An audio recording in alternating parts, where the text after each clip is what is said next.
السلام عليكم ورحمة الله وبركاته. نحمده ونستعينه ونستغفره ونؤمن به ونتوكل عليه ونعوذ بالله من شرور أنفسنا ومن سيئات أعمالنا. من يهد الله فلا مضل له ومن يضلله فلا هادي له. وأشهد أن لا إله إلا الله وحده لا شريك له. وأشهد أن سيدنا وحبيبنا محمدا عبده ورسوله الذي أرسله بالحق بشيرا ونذيرا وداعيا إلى الله بإذنه وسراجا منيرا. قال الله تعالى في القرآن الكريم والفرقان الحميد: أعوذ بالله من الشيطان الرجيم. بسم الله الرحمن الرحيم. وذكرهم بأيام الله. اللهم صل وسلم وبارك على محمد وعلى آله وصحبه أجمعين. সম্মানিত শ্রদ্ধেয় দিনদার ইমানদার ভাইরা, রব্বুল ইজ্জত ওয়াল জালালের হাজারো কোটি শুকর যে তিনি আজকে পবিত্র মাসের পবিত্র জুমায় পবিত্র দিন আশুরার দিনে আজকে আমাদেরকে সালাতুল জুমা আদায়ের জন্য মসজিদে আসার সুযোগ করে দিয়েছেন। শুকরিয়া বলি আলহামদুলিল্লাহ।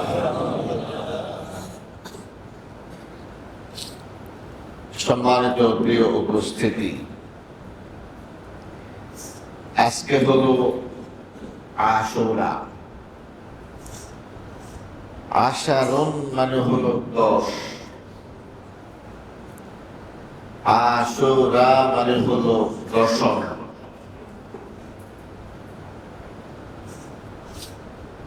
মুহররম মাসের 10 তারিখ আশুরা হিসেবে আমরা চিনি এবং এই দিনটাকে আশুরাই বলা হয়ে থাকে।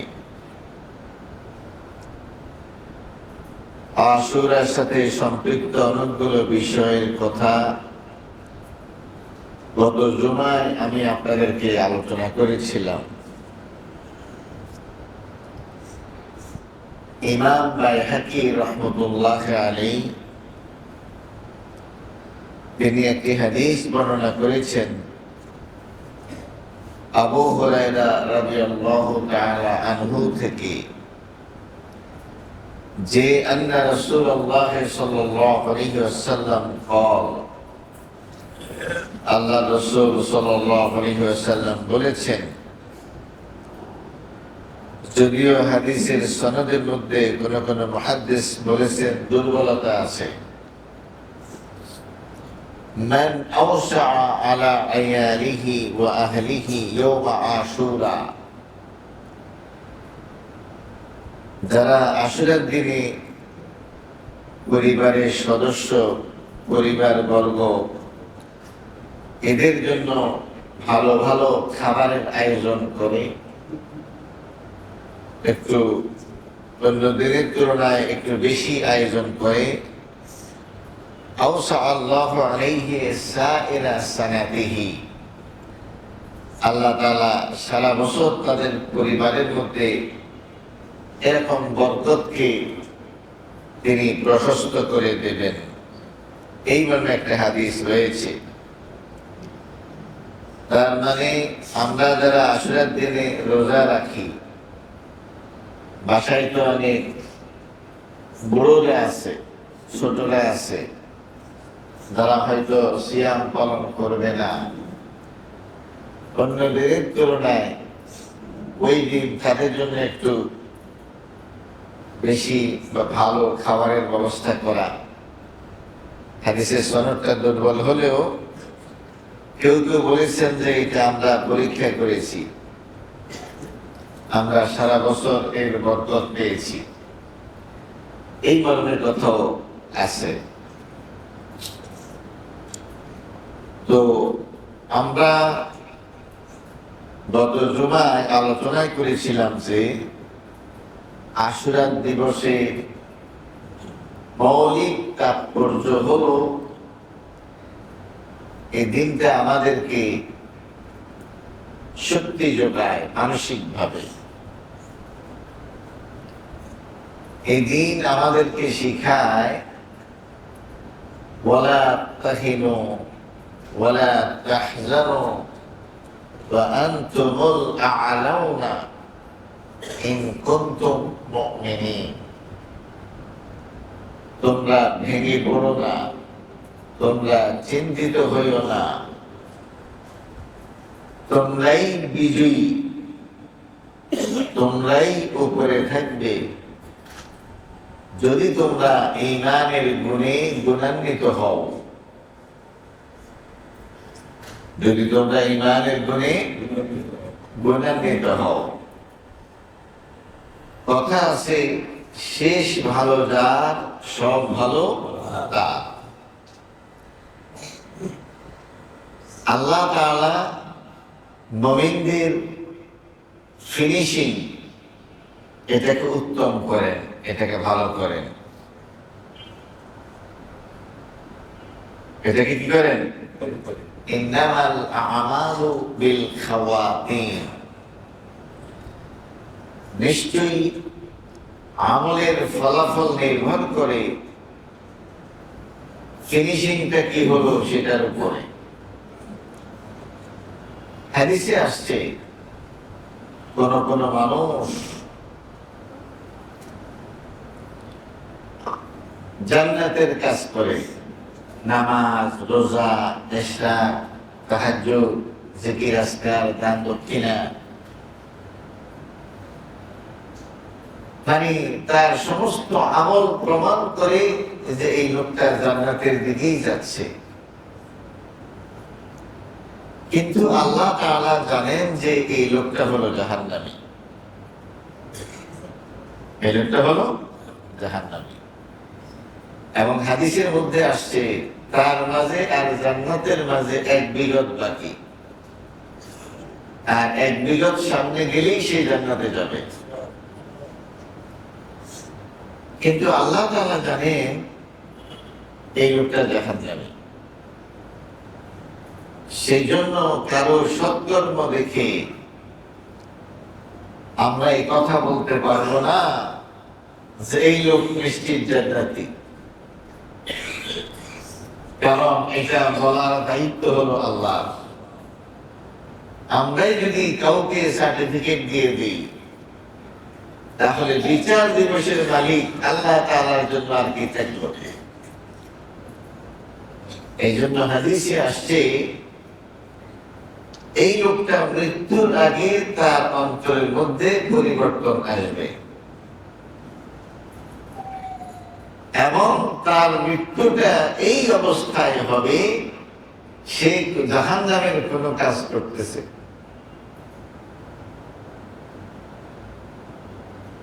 এজন্য আপনি 50 বছর থেকে নামাজ পড়তেছেন, রোজা রাখতেছেন, খবরদার অহংকারী হওয়া যাবে না যে আমি জান্নাতে না গেলে যাবে কি। কারণ আল্লাহ রাসূল সাল্লাল্লাহু আলাইহি ওয়াসাল্লাম নিজেও আল্লাহর কাছে দোয়া করতেন, রব্বানা লা তুযিগ কুলুবানা বা'দা ইয হাদাইতানা। আয় আল্লাহ, হেদায়েত লাভের পর আমাদের অন্তরগুলোকে আপনি বাঁকা করে দিয়েন না। ইয়া মুসাররিফাল কুলুব, ওহে অন্তরের পরিবর্তনকারী, সাররিফ কলবি ইলা তাআতিক, আমার অন্তরকে আপনার আনুগত্যের দিকে পরিবর্তন করে দেন। স্বয়ং আল্লাহর নবী সাল্লাল্লাহু আলাইহি ওয়াসাল্লাম নিজেও এই দোয়া পড়তেন। এজন্য মুমিনদের ফিনিশিংটা সবসময় ভালো হবে। মুমিনদের ফিনিশিং সবসময় কি হবে? ভালো হবে। আর এটাই হলো আশুরার প্রকৃত শিক্ষা। আমার এটাও হাদিসের মধ্যে আসছে যে একটা লোক জাহান্নামের কাজ করতেছে। এখন জাহান্নামের কাজ করতে করতে সে জাহান্নামের এতটাই কাছে গেছে যে তার মাঝে আর জাহান্নামের মাঝে 1 বিঘত বাকি। এই 1 বিঘত গেলেই সে জাহান্নামে পড়ে। কিন্তু আল্লাহর দরবারে তার নাম হলো জান্নাতীদের ঠিকানায়। কোথায়? মৃত্যুর আগে তার অন্তরের মধ্যে পরিবর্তন আসবে। সে তওবা করবে, ইস্তিগফার করবে, কান্নাকাটি করবে এবং জান্নাতের কোন একটি আমলের উপর তার মৃত্যু হবে। জান্নাতের কোন একটি আমলের উপর তার কি হবে? এজন্য বলা হয়েছে ইন্নামাল আ'মালু বিল খাওয়াতিম, কারো মন্দ আমল দেখে তোমরা তাকে জাহান্নামী বলতে যেও না, আবার কারো ভালো আমল দেখে তোমরা তাকে জান্নাতি বলতে চেও না। বরং আশা করো আর আশঙ্কা করো। কি করো? আশা করো। আশা করা যায়, আমরা আশঙ্কা করি ওই লোকের সাথে আল্লাহ কি খারাপ আচরণ করে, যেহেতু সে অনেক জ্বালাইছে, অনেক খারাপ কাজ করছে, কিন্তু সার্টিফিকেট দিতে চেয়েন না। বলছিলাম মুমিনদের ব্যাপারে আল্লাহ তাআলা এই নিশ্চয়তা দিয়েছেন, তোমরা ভয় পেও না, তোমরা ভেঙে পড়ো না, তোমরা চিন্তিত হইও না, তোমরাই বিজয়ী হবে। তোমরা কি হবে? বিজয়ী হবে। শর্ত হলো ঈমানের হালাতে থাকতে হবে। কিসের হালাতে? দেখেন, সারাটা জীবন জুলুম জুলুম জুলুম, অত্যাচার, খুন, নির্যাতন এগুলো করার শক্তি পেয়েছে ফিরআউন। আল্লাহ তাআলা কখনোই তার লাগাম টেনে ধরেন নাই। সে যা চাইছে সবকিছু আল্লাহ তাআলা তাকে করার মতো শক্তি দিয়েছে। যেমন শারীরিক ক্ষমতা, মানসিক ক্ষমতা, টাকা পয়সা, বাড়ি গাড়ি, বিত্ত বৈভব, সম্মান, সুখ্যাতি, সুউচ্চ আসন, মানে একটা মানুষের সুখের জন্য যা প্রয়োজন সবকিছু আল্লাহ তাআলা তাকে ঢেলে দিয়েছেন। كم تركوا من جنات وعيون وزروع ومقام كريم ونعمة كانوا فيها فاكهين। আল্লাহ তাআলা বলছেন, ফিরআউন যখন মারা যায়, যেদিন তার বিদায় হয়, সেদিন সে কি রেখে গেছে? কেউ তারাকু মিন জান্নাত, অনেক জান্নাত রেখে গেছে। জান্নাত, দুনিয়ার জান্নাত মানে কি? বাগান। দুনিয়ার বাগান মানে জান্নাত মানে হলো বাগান। একদিকে সে মারা যায়, অন্যদিকে সে রেখে যায় জান্নাত। কিভাবে দুনিয়াকে সে সাজাইছে!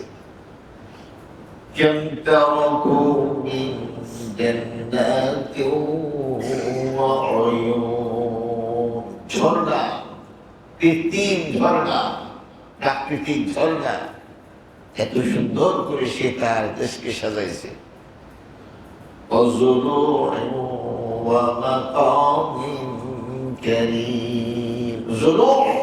ফলফলাদি, শস্য,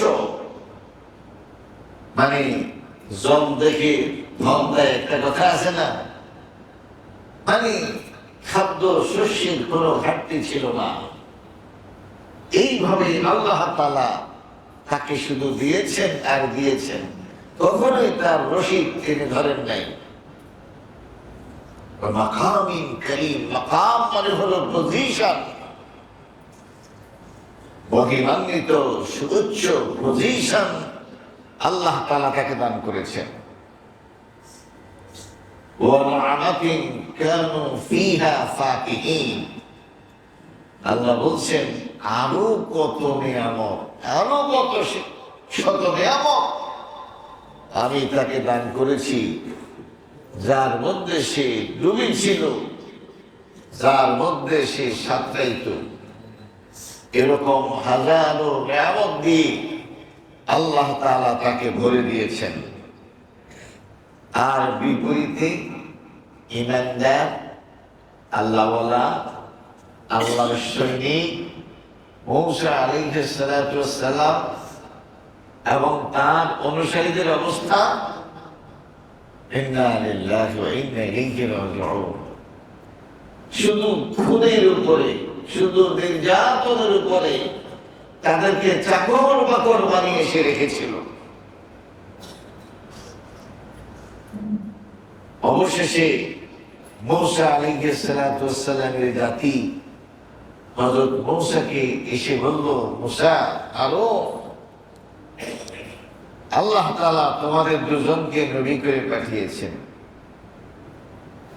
আমাদের আশা ছিল শত শত বছরের বঞ্চনা, নির্যাতন, অত্যাচার থেকে আমরা রেহাই পাব, কিন্তু না, তোমরা আসার আগে আমাদের যেই করুণ পরিস্থিতি ছিল, তোমরা আসার পরেও আমাদের সেই নির্যাতিত করুণ পরিস্থিতির কোনো পরিবর্তন হয় নাই।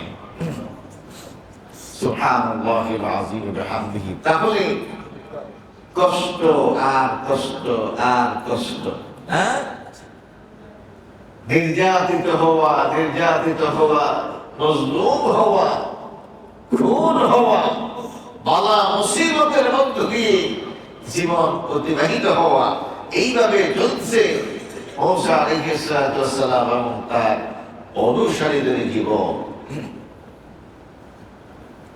আল্লাহ তাআলা কুরআনুল কারীমের মধ্যে বলছেন, وَإِذْ قَالَ مُوسَى لِقَوْمِهِ اذْكُرُوا نِعْمَةَ اللَّهِ عَلَيْكُمْ إِذْ أَنْجَاكُمْ مِنْ آلِ فِرْعَوْنَ يَسُومُونَكُمْ سُوءَ الْعَذَابِ وَيُذَبِّحُونَ أَبْنَاءَكُمْ وَيَسْتَحْيُونَ نِسَاءَكُمْ وَفِي ذَلِكُمْ بَلَاءٌ مِّن رَّبِّكُمْ عَظِيمٌ। সুবহানাল্লাহ। মূসা আলাইহিস সালাতু ওয়াস সালাম বললেন, স্মরণ করো আমার জাতি সেই নিয়ামতের কথা, যে নিয়ামত আল্লাহ তাআলা তোমাদেরকে দান করেছেন। কি নিয়ামত? ইয আনজাকুম মিন আলি ফিরআউন, জালিম ফিরআউনের অত্যাচার থেকে তিনি তোমাদেরকে নাজাত দান করেছেন। কি দান করেছেন? ইয়াসুমুনাকুম সুআল আযাব, কত প্রকারের শাস্তি সে তোমাদেরকে দিত। ওয়ায়ুযাববিহুনা আবনাকুম, তোমাদের শিশু ছেলেদেরকে খুন করত, জবাই করত। ওয়ায়াস্তাহিয়ুনা নিসাআকুম, তোমাদের রমণীদেরকে জীবিত রাখত ভোগের জন্য, তাদের তামাশার জন্য।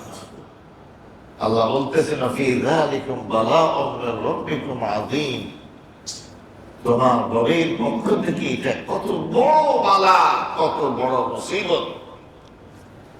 তাহলে আল্লাহ তাআলা নিজেই বলতেছেন মূসা আলাইহিস সালাম এবং তার জাতির উপরে কি মুসিবত, কি বালা, কি কষ্ট, কি জুলুম গেছে, আল্লাহ নিজেই বলছেন। কিন্তু আল্লাহ বলতেছেন শেষ হাসি তোমাদের কিভাবে? ইয আনজাকুম মিন আলি ফিরআউন, যে শত শত বছর পর্যন্ত রাজত্ব করেছে, একদিনে এক নিমিষে আমি তাকে তলিয়ে দিয়েছি। তার জুলুম থেকে তোমাদেরকে আমি মুক্তি দান করেছি। সুবহানাল্লাহিল আযীম ওয়া বিহামদিহি। প্রিয় ভাইরা আমার, এটাই হলো আশুরার প্রকৃত শিক্ষা, যে মুসলিমরা শেষ হাসি হাসবে যেমন মূসা আলাইহিস সালাম এবং তার জাতি শেষ হাসি হেসেছে। আর সারাদিন আনন্দ করেছে ফেরাউন এবং তার জাতি, তার অনুসারীরা। কিন্তু সূর্য ডোবার আগে চূড়ান্ত পরাজয় নিয়ে তাদেরকে দুনিয়া থেকে বিদায় হতে হয়েছে। এটাই হলো আশুরার প্রকৃত শিক্ষা। কিন্তু দুর্ভাগ্যজনক ভাবে আমাদের দেশ সহ মুসলিম উম্মাহর মধ্যে অন্য একটি উন্মাদনা ছড়িয়ে পড়েছে। গতকালকেও নাকি শুনলাম এই রাস্তা দিয়ে মিছিল গেছে, তাজিয়া মিছিল। তাজিয়া মানে হলো শোক। তাজিয়া মানে কি?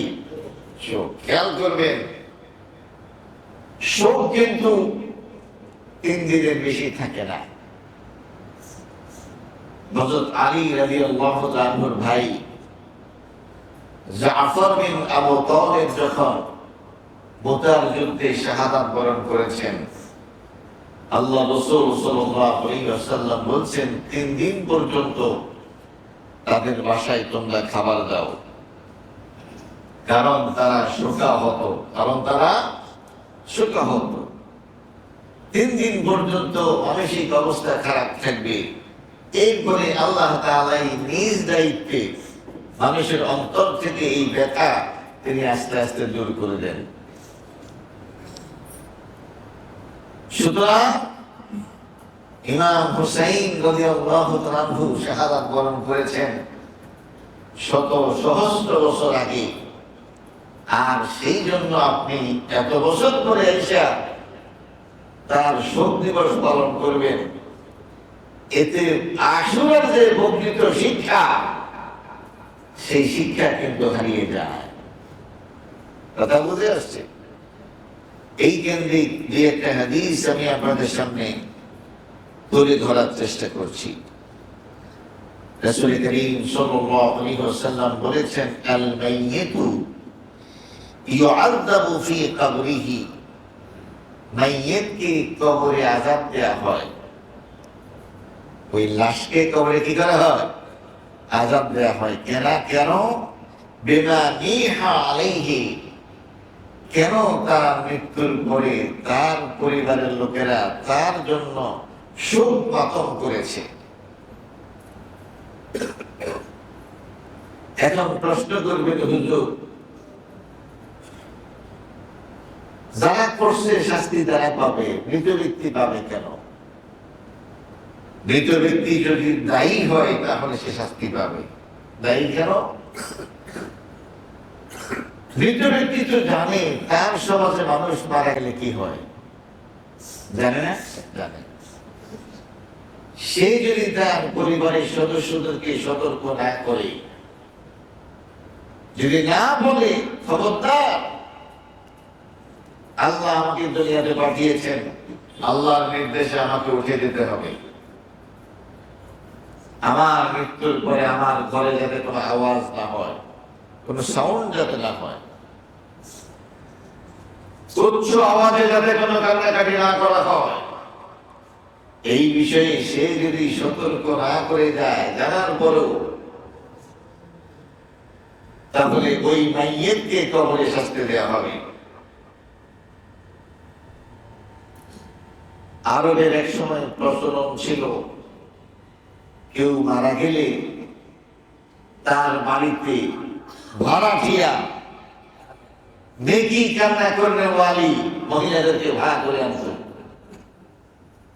যাদের টাকা পয়সা সুনাম সুখ্যাতি প্রভাব প্রতিপত্তি বেশি ছিল, কারোর জন্য একদিন, কারোর জন্য 3 দিন, কারোর জন্য 10 দিন, কারোর জন্য 40 দিন, কারোর জন্য 4 মাস এরকম কান্নার ব্যবস্থা হইত। আর এর মাধ্যমে ওই লোকটা কতটা প্রভাবশালী ছিল সেটা প্রমাণের চেষ্টা করা হতো। ইসলাম এসে এর কবর রচনা করে দিয়েছে। ইসলামের নবী মুহাম্মদুর রাসূলুল্লাহ সাল্লাল্লাহু আলাইহি ওয়াসাল্লাম বলেন, আনা বারি, আমি মুক্ত। আমি কি? এমন ব্যক্তি থেকে মুক্ত, মিনাস সালিকা, যে ব্যক্তি শোকে উচ্চ আওয়াজ করে কান্নাকাটি করে, তার সাথে আমার কোনো সম্পর্ক নেই। কারণ বিপদ মুসিবতে সবর করা ওয়াজিব। সবর করা কি? অবশ্যিরিস সাবিরিন। হে নবী, আপনি সবরকারীদেরকে সুসংবাদ দান করুন। وَلَنَبْلُوَنَّكُمْ بِشَيْءٍ مِّنَ الْخَوْفِ وَالْجُوعِ وَنَقْصٍ مِّنَ الثَّمَرَاتِ مِنَ الْأَمْوَالِ وَالثَّمَرَاتِ। আছে না যে আমি অবশ্যই অবশ্যই আমার গোলামদেরকে পরীক্ষা করব। ভয়, ভীতি, জান মালের ক্ষতি, ফল শস্যের স্বল্পতা দিয়ে, সংকট দিয়ে আমি তাদেরকে পরীক্ষা করব। হে নবী, আপনি এই সমস্ত মুসিবতে যারা সবর করে তাদেরকে সুসংবাদ দান করুন। মুমিন জীবনে আনন্দের মুহূর্ত যেমন আসবে, দুঃখের মুহূর্ত আসবে। এই দুঃখের মুহূর্ত মুমিন সবরের মাধ্যমে এবং সালাতের মাধ্যমে মোকাবেলা করবে। ওয়াস্তাঈনু বিস-সাবরি ওয়াস-সালাহ। তোমরা সবর আর সালাতের মাধ্যমে পরিস্থিতি মোকাবেলা করো। যে কোনো সংকট তোমার জীবনে আসলে ওযু করে নামাজে দাঁড়িয়ে যাও, আল্লাহর কাছে সাহায্য করো। এমন কোন আচরণ করো না যার দ্বারা বোঝা যায় যে তুমি আল্লাহর উপরে অসন্তুষ্ট। এই জন্য ইসলামের নবী মুহাম্মদুর রাসূলুল্লাহ সাল্লাল্লাহু আলাইহি ওয়াসাল্লাম বলছেন, এমন ব্যক্তি থেকে আমি মুক্ত, মানে তার সাথে আমার কোনো সম্পর্ক নেই, সেই ব্যক্তি হলো সালেকা। কারো মৃত্যুতে উচ্চ আওয়াজ করে কান্নাকাটি করে। ওয়াল হালিকা, নিজের চুল ছেড়ে ফেলে, দাড়ি ছেড়ে ফেলে। ওয়াশাক্কা, নিজের জামা ছেড়ে ফেলে। এরকম আছে না, বুতাম ছেড়ে ফেলায়, মানে বেসামাল হয়ে যায়। সে যে মুমিন, সে যে ইমানদার, সে যে আল্লাহর বান্দা, মানে এর কোন প্রমাণ সে তার আচরণের মাধ্যমে দেয় না। খবরদার। নবী মুহাম্মদুর রাসূলুল্লাহ সাল্লাল্লাহু আলাইহি ওয়াসাল্লাম আরো বলছেন, আরবাউন ফি উম্মতি মিন আমরিল জাহিলিয়াহ আমার উম্মতের মধ্যে চারটে জিনিস হলো সেই আইয়ামে জাহিলিয়াতের খাসলত, স্বভাব, বৈশিষ্ট্য থেকে যাবে। লা ইয়াতরুকুনাহুন্না, তারা দাবি করবে তারা আমার উম্মত, এরপরও তারা এই বদ খাসলত ছাড়বে না। একটা হলো আল ফখর ফিল আহসাব, নিজের বংশ নিয়ে ফখর করা। আমরা বললাম সৈয়দ বংশ, আমরা বললাম ফানানি বংশ, আমরা বললাম মোল্লা বংশ, আমরা খান বংশ, আমরা মিয়া বংশ, আমরা ভুইয়া বংশ, আমরা বললাম জাতওয়ালা, আর তোলা হুজুর অজাত প্রজাতের। এটা হলো জাহিলিয়াতের। এটা কি জাহিলিয়া? ওয়াত্তান ফিল আনসাব, অন্যের বংশকে আঘাত করে কথা বলা, নিজ বংশের লোক বলা, নিকৃষ্ট বংশের লোক বলা, অজাত উজাত বলা। নবীজি বলছেন এটাও কিন্তু জাহিলি জামানায় চলতো। আমার উম্মতের একটা শ্রেণী নিজেদেরকে আমার উম্মত দাবি করবে, কিন্তু এই অসৎ কর্ম ছাড়বে না। আরেকটা হলো ইস্তিসকা বিল আনওয়া, তারকারাজির মাধ্যমে বৃষ্টি কামনা করবে। এটা হলো শিরক। এটা কি শিরক? অমুক তারকার কারণে বৃষ্টি হয়েছে। হ্যাঁ, আরেকটা হলো নিয়াহা। এটা নিয়াহা, কারো মৃত্যুতে শোক, কারো মৃত্যুতে চিৎকার করে, আওয়াজ করে, উচ্চ আওয়াজে কান্নাকাটি করা কারো মৃত্যুতে। তাহলে হযরত হুসাইন রাদিয়াল্লাহু তাআলা আনহু শাহাদাত বরণ করলেন 61 হিজরিতে। কত হিজরিতে? আজকে প্রায় 1400 বছর পার হয়ে গেছে। এখনো আপনি সেই দিনকে স্মরণ করে আপনি এখনো কান্নাকাটি করেন। মিন আইনা ওয়াজাদতা হাযা নিজাম, কোথায় আপনি এই সিস্টেমটা পাইলেন? আল্লাহ আমাদেরকে বুঝার তৌফিক দান করুন। আরেকটা হাদিস মুসলিম শরীফের, আল্লাহ রাসূল সাল্লাল্লাহু আলাইহি ওয়াসাল্লাম বলেছেন, আন-নাইহা, বিলাপকারিণী মহিলা, ইযা লাম তাতুব ক্বাবলা মাউতিহা, মৃত্যুর আগে সে যদি তওবা না করে, তুকাম ইয়াউমাল কিয়ামাহ, কিয়ামতের দিন তাকে উঠানো হবে, ওয়া আলাইহা সিরবালুন মিন কাতরান, তার গায়ের মধ্যে থাকবে আল কাতরার জামা। কিসের জামা? আগুনের আল কাতরার জামা তার গায়ের মধ্যে থাকবে। আর কি থাকবে? এবং বর্ম থাকবে, যেটা হবে মরিচিকার মতো অথবা ফুসফুসটার মতো, মানে বিভৎস বর্ম পরিহিত অবস্থায় কিয়ামতের দিন তাকে উঠানো হবে। যেই নারী এইভাবে কান্নাকাটি করত দুনিয়াতে, আওয়াজ করে, মৃত্যুর আগে যদি সে তওবা না করে, তাহলে তার অবস্থা কিয়ামতের দিন এরকম ভয়াবহ হবে বলে আল্লাহ রাসূল সাল্লাল্লাহু আলাইহি ওয়াসাল্লাম উল্লেখ করেছেন। প্রিয় ভাইরা, আমাদেরকে বলা হয়েছে ওয়া আম্মা বিনিআমাতি রাব্বিকা ফাহাদ্দিস, আল্লাহর নিয়ামতের কথা বারবার বলো। কিসের কথা? বিপদের কথা বারবার স্মরণ করো না, মুসিবতের কথা বারবার মনে করো না।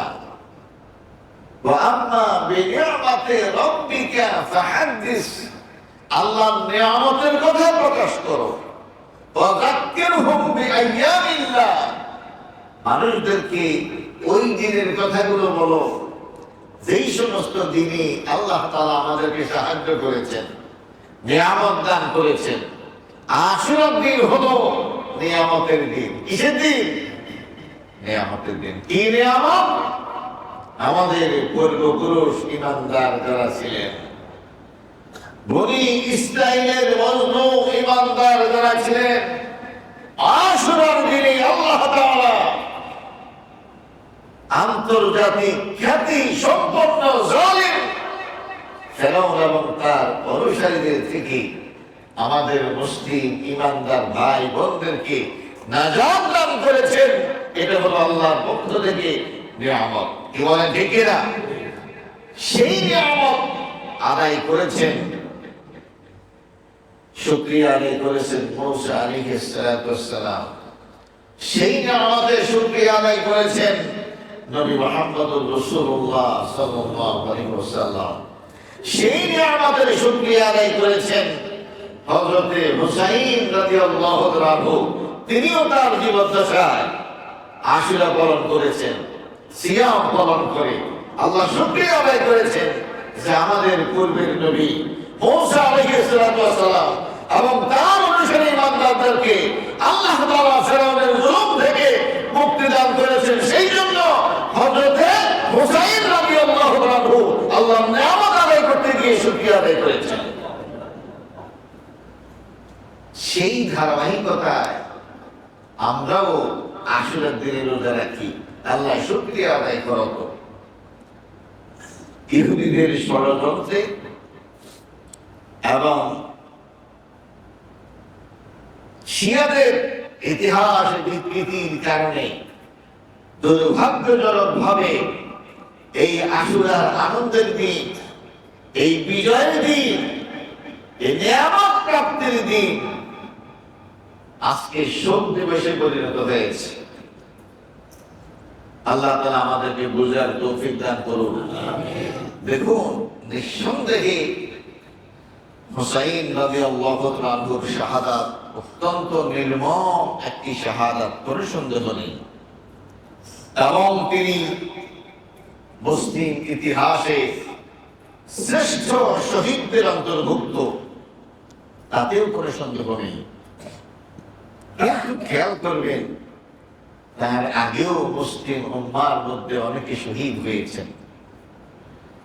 যেমন হুসাইনের বাবা হযরত আলী রাদিয়াল্লাহু আনহু, তাকেও তো নির্মমভাবে শহীদ করা হয়েছে। এবং হুসাইনের চাইতে হযরত আলীর মর্যাদা নিঃসন্দেহে বেশি। তিনি চার খলিফার একজন। এবারে যে কিনা ওই হযরত আলীর শাহাদাত বার্ষিকী আমরা তো পালন করি না। এর আগে হযরতে ওসমান রাদিয়াল্লাহু আনহু তিনি শাহাদাত বরণ করেছেন। এরকম শাহাদাত জুমার দিন তিনি বলতেছেন তার স্ত্রী নাইলাকে, সম্ভবত আজকেই আমি শহীদ হব। কেমনে বুঝলেন? তখন মদিনায় বিদ্রোহ চলছিল। কি চলছিল? বিদ্রোহ চলছিল। অনেকদিন পর্যন্ত বিদ্রোহ চলছে। তার পক্ষের সাহাবীরা বলছেন বিদ্রোহীরা সীমা লঙ্ঘন করছে, আপনি অনুমতি দেন, আমরা তাদেরকে প্রতিহত করি। হযরত ওসমান রাদিয়াল্লাহু আনহু বলছেন মুসলিমদের মধ্যে প্রথম রক্তপাত আমি আমার মাধ্যমে সূচনা করতে চাই না। আমি সবর করব। আমি কি করব? সবর করব। স্ত্রী বললেন আপনি কেমনে বুঝলেন যে আজকে শহীদ হবেন? তিনি বললেন আমি দেখলাম যে আল্লাহ রাসূল সাল্লাল্লাহু আলাইহি ওয়াসাল্লাম সাথে আবু বকর, সাথে ওমর, ওনারা তিনজন ইফতার নিয়ে আমার জন্য অপেক্ষা করতেছে।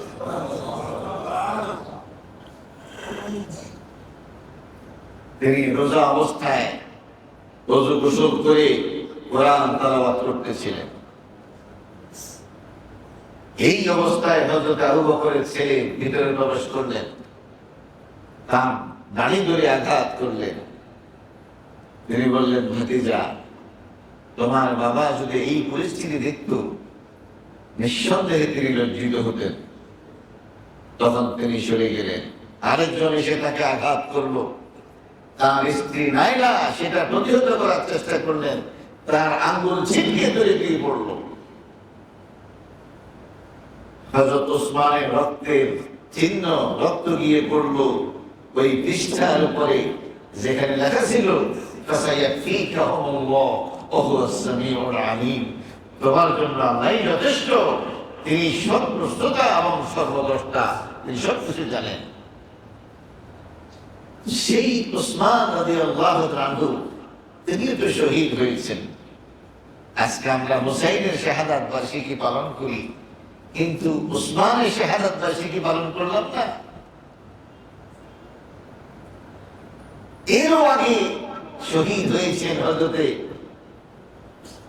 ওমর রাদিয়াল্লাহু আনহু। ফজরের নামাজ তিনি পড়াচ্ছেন, বর্ষা দিয়ে তাকে আঘাত করা হলো। সেই আঘাত এতটা জটিল ছিল যে তিনি দুধ পান করেছেন, দুধ বের হয়ে গেছে পেট দিয়ে। সেই আঘাতে তিনি শাহাদাত বরণ করেছেন। তাকে বলা হয় শহীদ মেহরাব। কি বলা হয়? মেহরাবের মধ্যে তিনি শহীদ হয়েছেন। ওই তার শাহাদাত বার্ষিকী তো আমরা পালন করি না। খুতবার মধ্যে আমরা বলি যে শ্রেষ্ঠ শহীদ সাইয়্যিদু শুহাদা আমির হামজা। কি? আল হামজাতু সাইয়্যিদু শুহাদা। শ্রেষ্ঠ শহীদ হলেন হযরতে আমির হামজা, যিনি উহুদ যুদ্ধে শাহাদাত বরণ করেছেন। এই আমির হামজাকে যিনি আঘাত করেছেন, ওয়াহশী, যিনি পরবর্তীতে ইসলাম গ্রহণ করেছেন। আল্লাহ রাসূল সাল্লাল্লাহু আলাইহি ওয়াসাল্লাম বলেছেন, ওয়াহশী, তুমি ইসলাম গ্রহণ করেছো, তুমি আমার সামনে এসো না।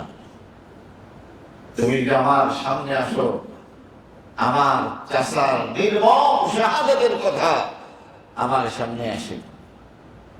আমার চাচার মৃত্যুর পর তার কলিজা ছিঁড়ে গিন্দা কলিজা চিবাই খাইছে। তোমরা মুসলিম হয়েছো, আমার সামনে এসো না, কারণ আমার বদদোয়া অথবা আমার অসন্তুষ্টির কারণে স্বয়ং আরশে আজিমের মালিক তোমাদের উপরে অসন্তুষ্ট হয়ে যাবে। তো শ্রেষ্ঠ শহীদ হযরত আমির হামজা, তার শাহাদাত বার্ষিকী তো আমরা পালন করি না। মূলত এটা ইসলামিক ট্রেডিশন না, কারণ একটু পরে মৃত্যু দিবস পালন করা এটা ইসলামের কিনা ট্রেডিশন না। সুতরাং এই শোক দিবস, এই শোক মিছিল, এই তাজিয়া মিছিল বছর বছর করা এটা ইসলামের সাথে যায় না, এটা ইসলামী শিক্ষাও না। বরং আশুরার প্রকৃত শিক্ষা হলো সিয়াম পালন করা, আল্লাহ তাআলার শুকরিয়া আদা, যে আল্লাহ তাআলা আমাদের পূর্ববর্তী মুমিন মুসলিম জাতিদেরকে কাফের অত্যাচারী জালেম ফিরআউনের খবর থেকে মুক্তি দান করেছেন। যদিও সবসময় তারা মজলুম ছিলেন, কিন্তু শেষ হাসি আল্লাহ মুমিনদের মাধ্যমে দিয়েছেন। এটাই হলো আশুরার প্রকৃত শিক্ষা। আসুন আল্লাহ তাআলা আমাদেরকে প্রকৃত শিক্ষা হাসিল করার তৌফিক নসিব করুন। আমিন।